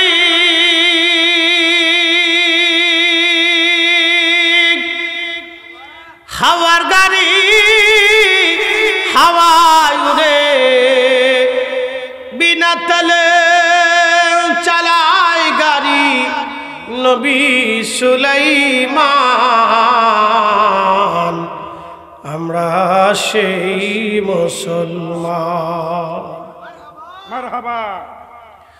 হযরত ইয়াসার সুমাইয়ার স্বামী হযরত ইয়াসার রাদিয়াল্লাহু আনহুকে ধরে আনা হলো। ইয়াসার, তোর চোখের সামনে তোর স্ত্রীকে হত্যা করেছি, তুই কি ঈমান ছাড়বি? হযরত ইয়াসার ডাক দিয়ে বললেন, না, যেই ঈমান গ্রহণ করেছি সেটা জীবন চলে গেলেও সেই ঈমান ছাড়ব না। আজকে আমরা মসজিদে জুতা চুরি করি, মাহফিলে এসে জুতা চুরি করি, এক টুপলা খিচুড়ির বদলেতে 2 টুপলা ধরি। কি কথা কন না কেন? রাস্তায় 500 টাকার নোট পড়ে থাকলে আপনার পকেটে করে হেঁটে নিয়ে চলে যায়। আমরা মুসলমান, আবার চিন্তা করি মরে যাওয়ার পরে জান্নাত পাবো। এই জান্নাতের আশা যারা করবে তারা নিছক বোকা বোকা বোকা। আমরা মুসলমান আর তারাও মুসলমান, এক মুসলমান না। হযরত ইয়াসার বললেন, আমার স্ত্রীকে শহীদ করেছ, এ আবু জেহেলের দল, আমাকেও তোমরা হত্যা করবে, কিন্তু আমি ঈমান ছেড়ে দেব না। যে কালেমা গ্রহণ করেছি সেই কালেমা আমি ছাড়ব না। কালেমার অর্থ কি? কালেমার অর্থ হলো পৃথিবীতে ন্যায় সঙ্গতভাবে চলা, অন্যায় না করা, হারাম না খাওয়া, জুলুম না করাই হলো কালেমার শর্ত। কি কথা কর না কেন? নতুবা মুসলমান হয়ে কোনো লাভ আছে? কালেমার শর্ত হচ্ছে আপনাকে পৃথিবীতে আল্লাহর বিধানে রসুলের তরিকায় চলতে হবে। ওই বিশ্বাস, ওই আমলে, ওই জিন্দেগিতে চলার নামই হচ্ছে কালেমার শর্ত। তো রসুলের সাহাবী ইয়াসার রাদিয়াল্লাহু আনহু বললেন, তোমরা আমাকে হত্যা করতে পারো, কিন্তু কালেমা ছাড়বো না। আপনি চিন্তা করতে পারছেন, চোখের সামনে তার স্ত্রীকে নির্মমভাবে বর্ষায় আঘাত করে করে হত্যা করা হয়েছে, কেউ সাহায্য করতে আসে না। ইয়াসার রাদিয়াল্লাহু আনহু 2 পায়ের মধ্যে রশি বাঁধা হলো, 2টি উটের গলার মধ্যে রশি বেঁধে দেওয়া হলো, 2টা উট 2 দিকে ছেড়ে দেওয়া হলো। উট একবার দৌড়ায় যায়, আবার ফেরত আসে, পা ছিঁড়ে গেল, চামড়া ছিঁড়ে গেল, মাঝখান থেকে চিরে ফেরে ফেরে ফেরে ফেরে একজন সাহাবী শাহাদাতের মর্যাদা নিয়ে নিলেন। কিন্তু ইমানদার ইমান নষ্ট করলেন না, কাফেরের কাছে মাথা নত করেন নাই। একসাথে বলা যাবে আল্লাহু আকবার। না হয় না, আরো জোরে বলেন আল্লাহু আকবার। হাত উঁচা করে বলেন আল্লাহু আকবার। আমরা সেই মুসলিম, আমরা সেই মুসলিম। কথা বলেন ঠিক না?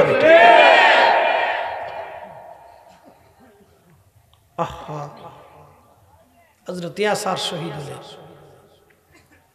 বেলাল রাদিয়াল্লাহু আনহুকে ধরে আনা হলো, কৃতদাস, হত দরিদ্র। যদি কোনোদিন সৌদি আরবে যান হজে, তাহলে দেখবেন আফ্রিকান কিছু হাজি দেখা যায়। বেলালের দেশের মানুষ, সোমালিয়া, ঘানা, ইথিওপিয়া, কেনিয়া, এই অঞ্চল হচ্ছে বেলালের দেশের মানুষ। সুবহানাল্লাহ। দেখলে বুঝবেন যে কি কালার কালা, কি বিকট চেহারা, তাদের নাক, তাদের বডি, তাদের হাত, তাদের পা দেখলে বুঝবেন যে বাপরে বাপ, কতদিন জানি না হাত সাবান দিয়ে ধুইছে, কতদিন জানি না পা ঠিক মতো ধুইছে, পা ফেটে গেছে, জুতা নাই, স্যান্ডেল নাই, কোনো রকম এক পোশাকে তারা হজ করতে আসছে।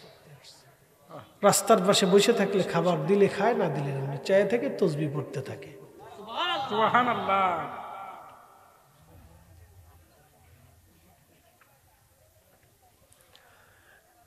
মুসলমান খুব মনোযোগ দেবেন। হাবশি, ইথিওপিয়া, কেনিয়া, ঘানা, সোমালিয়া, এই অঞ্চলটাকে, সেনেগাল দিয়ে অঞ্চলটাকে আগে হাবশি দেশ বলা হতো। হাবশি বলা হতো। এই অঞ্চলটাকে আগে হাবশি বলা হতো। বন্ধু মনোযোগ দিবেন, এত বিকট চেহারা, এত কালো, এত নিগ্ন। হযরত বেলাল কৃতদাস ছিলেন, তিনি হাবশি দেশের মানুষ ছিলেন, বর্তমান ইথিওপিয়া, কেনিয়া অঞ্চলের মানুষ। এই হাবশি দেশের মানুষ হওয়ার কারণে কৃতদাস বেলালকে ধরে আনা হলো। যদি কোনোদিন মক্কায় যান, প্রচন্ড গরমে যাবেন মক্কায়। আহা এত গরম! এই বছর আমি নিজে হজে ছিলাম, বাবারে এত প্রচন্ড গরম। আরাফাতের মাঠ, একটা মাঠের মধ্যে প্রায় 35 থেকে 40 লক্ষ হাজি একত্রিত হয়েছে। সুবহানাল্লাহ। আরাফাতের মাঠে 35 থেকে 40 লক্ষ হাজি, একটা মাঠের মধ্যে এত মানুষ, বিরাট, শুধু মানুষ আর মানুষ, মানুষ আর মানুষ। আরাফাতের মাঠে যদি হাজি উপস্থিত না হয় তাহলে তার হজ হয় না। আরাফাতের মাঠে উপস্থিত হওয়াই লাগবে, যে কোনো মূল্যে তাকে আরাফাতে যেতেই হবে। অসুস্থ হলেও তাকে আরাফাতে যেতে হবে। আরাফায় উপস্থিত না হলে কোনো হাজির হজ হবে না। আরাফাতে তাকে যেতেই হবে, ফরজ তাওয়াফ তাকে করতেই হবে।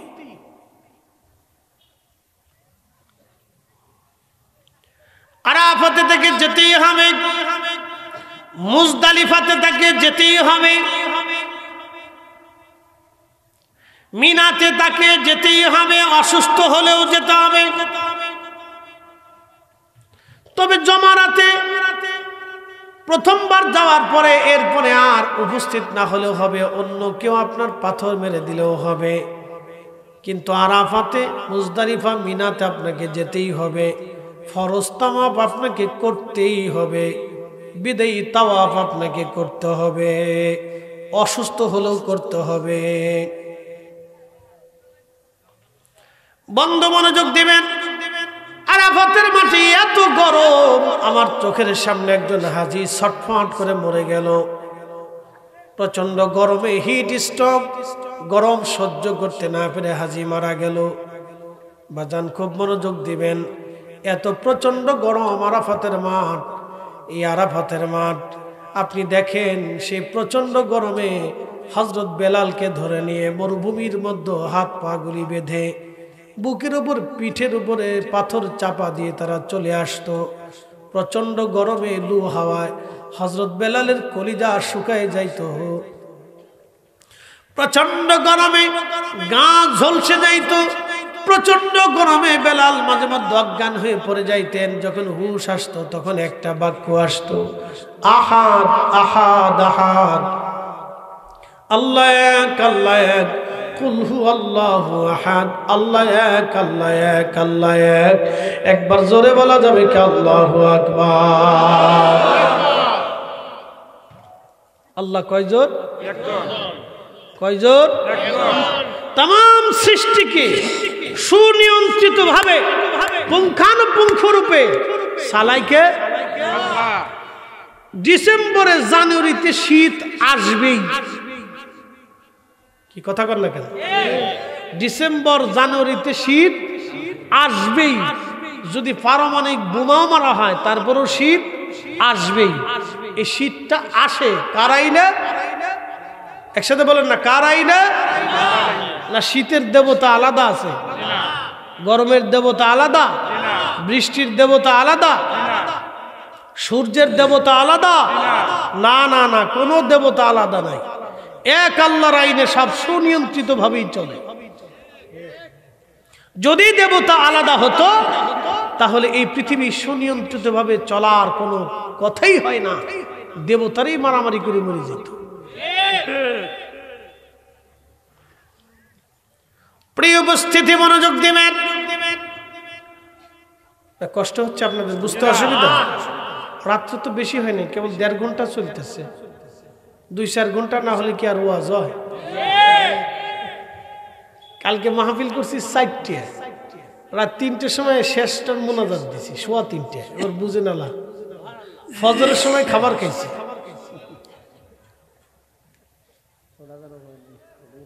তাহলে 4টে মাহফিলে কয় ঘন্টা ওয়াজ করা লাগছে আপনার বুঝেন। আমার সাথে যারা না থাকবে সে বুঝবে না যে এটার মর্ম কি আর জ্বালাটা কি। 4টে মাহফিলে কত ঘন্টা ওয়াজ করা লাগছে দেখেন। দিন রাত 24 ঘন্টায় কয় ঘন্টা কথা বলছে আমি কালকে। এরকম প্রতিনিয়ত। কালকে 3টে মাহফিল, আগামীকাল, তারপরের দিন 2টে, প্রতিনিয়ত চলতেছে এইভাবে। কথা বুঝিয়ে বুঝিয়ে মাহফিল মেসিং করে দিয়ে তারপরে যেতে হয়। মানুষ ভাবে মনে হয় যে ফরিদি সাহেব আসলো গাড়ি নিয়ে আবার চলে গেল, আমার সাথে 2 দিন ঘুরেন তাহলে বুঝবেন। প্রিয় উপস্থিতি, মনোযোগ সব, আল্লাহর দয়া, আপনাদের দোয়া, খুবই কথাগুলি মনোযোগ দিবেন। হযরত বেলাল রাদিয়াল্লাহু আনহু শুধু আহাদ আহাদ আহাদ আহাদ, আল্লাহ এক, আল্লাহ এক, আল্লাহ এক, আল্লাহ এক, আল্লাহ এক, আল্লাহ এক, কুল হুয়াল্লাহু আহাদ, আল্লাহুস সামাদ, লাম ইয়ালিদ ওয়া লাম ইউলাদ ওয়া লাম ইয়াকুল লাহু কুফুয়ান আহাদ। একবার জোরে বলবেন কি আল্লাহু আকবার। কখনো তোমাকে যদি ভুলি, হেদায়েতের আলো জেনে নিয় কাছে তুলি, ঠাই দিও প্রিয়তম, ওগো ঠাই দিও প্রিয়তম, ওগো মহিয়ান, তুমি রহমান, তুমি মেহেরবান।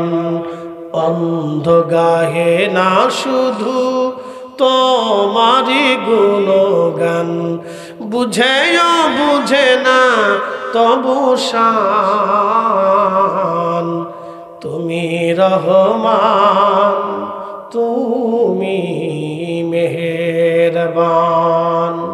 ঠিক কিনা? সোহেলপুরবাসী মনোযোগ দিবেন। এক নাস্তিক পণ্ডিত ইমামুল আজম আবু হানিফা রাহমাতুল্লাহের কাছে এসে বললেন, হে মুসলমানদের ইমাম, আমার 3টা প্রশ্নের জবাব যদি তুমি দিতে পারো তাহলে আমরা কালেমা পড়ব। তবে প্রশ্নের জবাব তুমি কোরআন হাদিস দিয়ে দিলে হবে না, যুক্তি দিয়ে দিতে হবে। তো তখন ইমাম আজম আবু হানিফা বললেন, বলো নাস্তিক প্রধান, কি বলতে চাও তুমি? বলে, বলো, তোমরা যে বলো আল্লাহ এক, তোমরা যে বলো আল্লাহ এক, আল্লাহর আগে কিছু নাই, তাহলে আমরা কি করে মানবো আল্লাহ এক? এবং আল্লাহর আগে শুরু নাই, আল্লাহর শেষ নাই, আল্লাহর আগে কিছু নাই, আমরা কি করে মানবো বলো? আল্লাহর আগে যে কিছু নাই তার দলিল কি? আল্লাহর আগে কিছু নাই তার দলিল কি? ইমাম আজম আবু হানিফা বলেন, হে নাস্তিক, বলো 1 থেকে 10 পর্যন্ত গুনো। তো নাস্তিক 1 2 3 4 5 6 7 8 9 10। ইমাম আজম আবু হানিফা বললেন, তাহলে 10 থেকে 1 পর্যন্ত গুনো। বলে 10 9 8 7 6 5 4 3 2 1। বলে 1-এর আগে কি? বলে 1-এর আগে তো কিছুই নাই। বলে 1-এর আগে কিছুই যেহেতু নাই, তাহলে আমার আল্লাহ এক, আমার আল্লাহর আগেও কিছু নাই। যারা বলেন আল্লাহু আকবার। সুন্দর ফুল, সুন্দর ফল, মিঠা নদীর পানি, খুদা তোমার মেহেরবানি, খুদা তোমার মেহেরবানি। তুমি কতই দিলে রতন, ভাই বাড়াদার পুত্র স্বজন। কে দিছে? তুমি কতই দিলে রতন ভাই বাড়াদার পুত্র স্বজন ক্ষুধা পেলে অন্ন যোগাও মানি চাই না মানি খুদা তোমার মেহেরবানি। সুবহানাল্লাহ।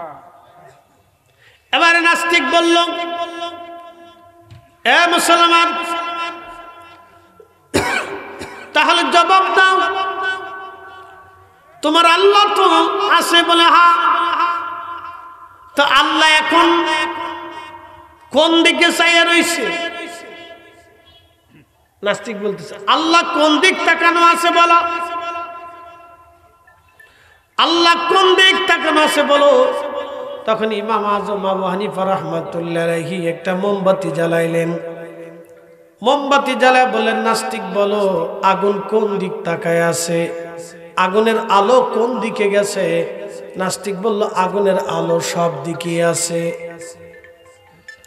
ইমাম আজম বললেন, আমার রব আমার মালিক আমার আল্লাহ রাব্বুল আলামিন, আমার রব আমার আল্লাহ সব দিক তাকায় আছেন, কারণ তিনি যে রব, এই আগুনটাকে যিনি সৃষ্টি করলেন, তাহলে আগুন যদি সব দিকে তাকানো থাকে, সব দিকে আলো যদি তার ছড়ায় যায়, তাহলে আমার আল্লাহর নুরানি চক্ষু মুবারক সব জায়গায় তাকানো আছে। একবার জোরে বলা যাবে কি মারহাবা।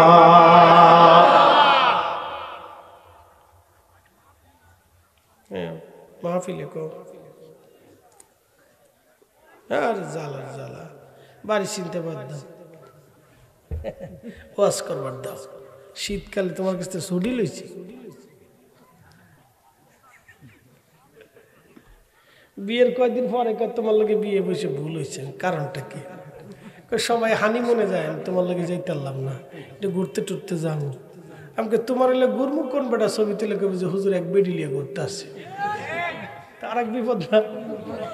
আমরা সুন্নিকার তো বিপদের কোনো শেষ নাই।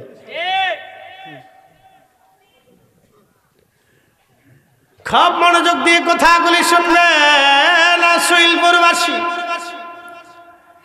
ইমাম আজম আবু হানিফা রাহমাতুল্লাহ আলাইহি সুন্দর করে জবাব দিয়ে দিলেন, আগুন সব দিক তাকানো, আমার আল্লাহর সব দিক তাকানো। এবার নাস্তিক পণ্ডিত ডাক দিয়ে বলতেছে, ও মুসলমানদের ইমাম, তোমার আল্লাহ এখন কি করে?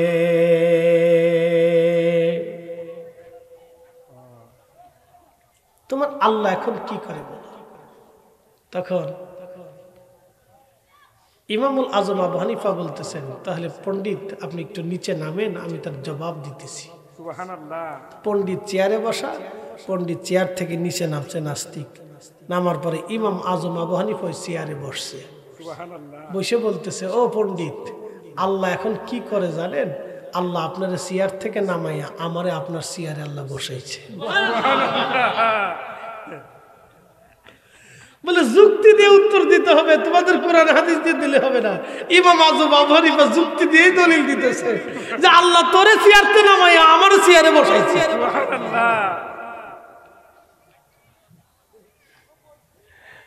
প্রিয় উপস্থিতি, মনোযোগ দিবেন। আল্লাহ কয়জন? জোরে বলেন, আশহাদু আল্লা ইলাহা ইল্লাল্লাহু ওয়াহদাহু লা শারীকা লা ওয়া আশহাদু আন্না মুহাম্মাদান আবদুহু ওয়া রাসূলুহু সাল্লাল্লাহু আলাইহি ওয়াসাল্লাম। কখনো তোমাকে যদি ভুলি, হেদায়েতের আলো জেনে নিয় কাছে তুলি, ঠাই দিও প্রিয়তম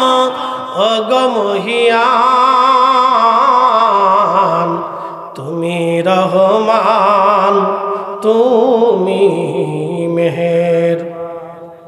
অন্ধ গাহে না শুধু তোমারি গুণগান, বুঝেও বুঝে না তবু শান, তুমি রহমান তুমি মেহেরবান। মনোযোগ দিন। হযরতে প্রিয় নবীজি হিজরত করে মক্কা থেকে মদিনাতে চলে গেলেন। হযরত বেলালও চলে গেলেন মক্কা থেকে মদিনায়। হিজরত করে চলে যাওয়ার পরে আজান প্রবর্তন হলো। আজান, আল্লাহর নবী ঘুমিয়ে আছেন, স্বপ্নে আল্লাহ ওহী করে তার নবীকে আজান শিখাইলেন। আল্লাহু আকবার, আল্লাহু আকবার, আল্লাহু আকবার, আল্লাহু আকবার, আশহাদু আল্লা ইলাহা ইল্লাল্লাহ, আশহাদু আল্লা ইলাহা ইল্লাল্লাহ, আশহাদু আন্না মুহাম্মাদার রাসূলুল্লাহ, আশহাদু আন্না মুহাম্মাদার রাসূলুল্লাহ, হাইয়া আলাস সালাহ, হাইয়া আলাস সালাহ, হাইয়া আলাল ফালাহ, হাইয়া আলাল ফালাহ। আল্লাহু আকবার, আল্লাহু আকবার, লা ইলাহা ইল্লাল্লাহ। স্বপ্নের ভিতরে আল্লাহ তার রাসূলকে আযান শিখিয়ে দিলেন। এখন প্রশ্ন করি, জবাব দিবেন। আল্লাহর পরে আশহাদু আল্লা ইলাহা ইল্লাল্লাহর পরে আশহাদু আন্না মুহাম্মাদার রাসূলুল্লাহ আমরা লাগাইছি না আল্লাহ লাগাইছে? জোরে বলেন, জোরে বলেন, কে লাগাইছে?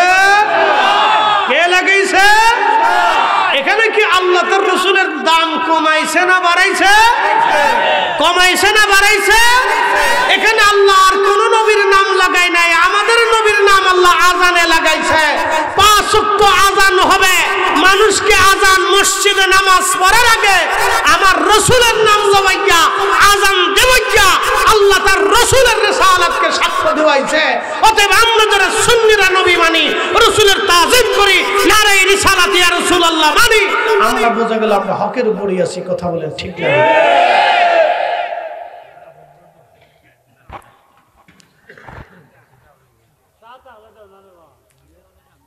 কষ্ট হচ্ছে আপনাদের? আরে এত দরদ কার না? বালাই কইছি, খারাপ না। বোঝা গেছে ভক্ত আমার ও আসুন।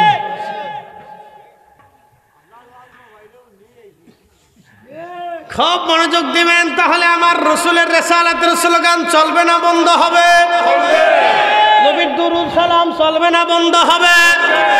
মুসলমানের ঘরে ঘরে নবীর দুরূদ সালাম চলতে হবে। কথা বলেন ঠিক কিনা? তারা বলে বেদাত, আমরা বলে আরো করব। তারা যত বলবে বেদাত, আমরা তত ঘরের মধ্যে মিলাদ দুরূদ চালাবো। ঠিক কিনা? তারা যত বলবে করা যাবে না, আমরা তত বেশি করব।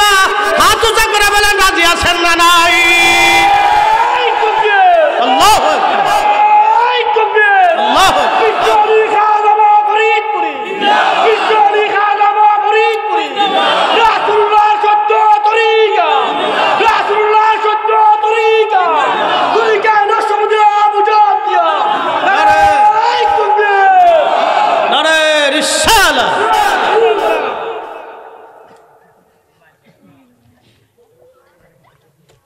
হাদিনি আরে গলা হেঁটের পিছনে তো হাদি হয়ে গেছে রে। এতে বাঁশ ধরতে জমিন কার? আমি এত দলিল দেব না। জমিন কার? আজান কার? আল্লাহর পরে নবীর নাম লেখছে কে? খুতবায় দিছে কে? দুরূদ পড়ে কে? পড়বে কে? চালু করাইলো কে? তাহলে মুসলমানের ঘরে ঘরে রাসূলের দুরূদ মিলাদ চলবে না তো চলবে কি শয়তানের ঘরে? চলবে কি হিন্দুর ঘরে? চলবে কি বৌদ্ধের ঘরে? চলবে কি নাসারার ঘরে? মুসলমানের ঘরে ঘরে রাসূলের দুরূদ সালাম চলবে। কথা কর না কেন? বেদাতের ফতোয়ার গোষ্ঠী কি নাই?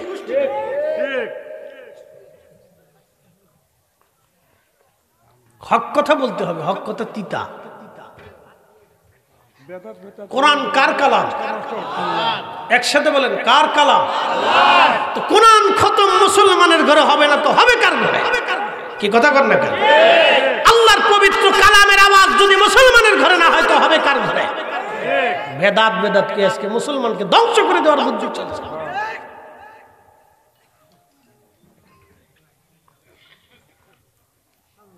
জিকির কার? তো মুসলমানের ঘরে তো আল্লাহর জিকির হবে না তো হবে কার ঘরে? মুসলমানের বাড়ি আল্লাহর জিকির হবে না তো হবে কার বাড়ি? হিন্দুর বাড়ি আল্লাহর জিকির হয়, বৌদ্ধ খ্রিস্টানের বাড়ি আল্লাহর জিকির হয়, তো মুসলমানের বাড়ি আল্লাহর জিকির হয়। কি কথা বল না কেন? দোয়া করি কার কাছে? আল্লাহর কাছে। চাই কার কাছে? কান্নাকাটি করি কার কাছে? তো রবের কাছে চাবো না তো চাবো কার কাছে? কি কথা বল না কেন? মালিকের কাছে চাবো না তো চাবো কার কাছে? তো মুসলমানের মসজিদে দোয়া না হলে কি হিন্দুর মন্দিরে দোয়া হবে? তো মুসলমানের মসজিদ থেকে দোয়া বন্ধ করলো কারা? এই সব ইহুদিদের দ্বারা। আমরা বললে বলবে সব মাজার পূজারি পীর পূজারি বেদাতি। ঠিক। ডাকাত কোথাকার? আল্লাহর ঘর মসজিদে দোয়া হবে না তো দোয়া হবে কোথায়? খালি বেদাতের ফতর গোষ্ঠী কি নাই? বুঝতে কি কোনো অসুবিধা আপনাদের? না। বুঝে যাবে। আমি যদি নীতির বাহিরে বলি তাহলে বলবেন যে হুজুর আপনার নীতির বাহিরে চলে গেল। কোরআন শরীফ আল্লাহ বলেন ফামাইয়ামাল মিসকালা যারাতিন খায়রান ইয়ারা। আল্লাহু আকবার। তুমি যদি অনুপরিমাণ নেক কাজ করো তাও আমি আল্লাহ তোমাকে বেনিফিট দিয়ে দেব।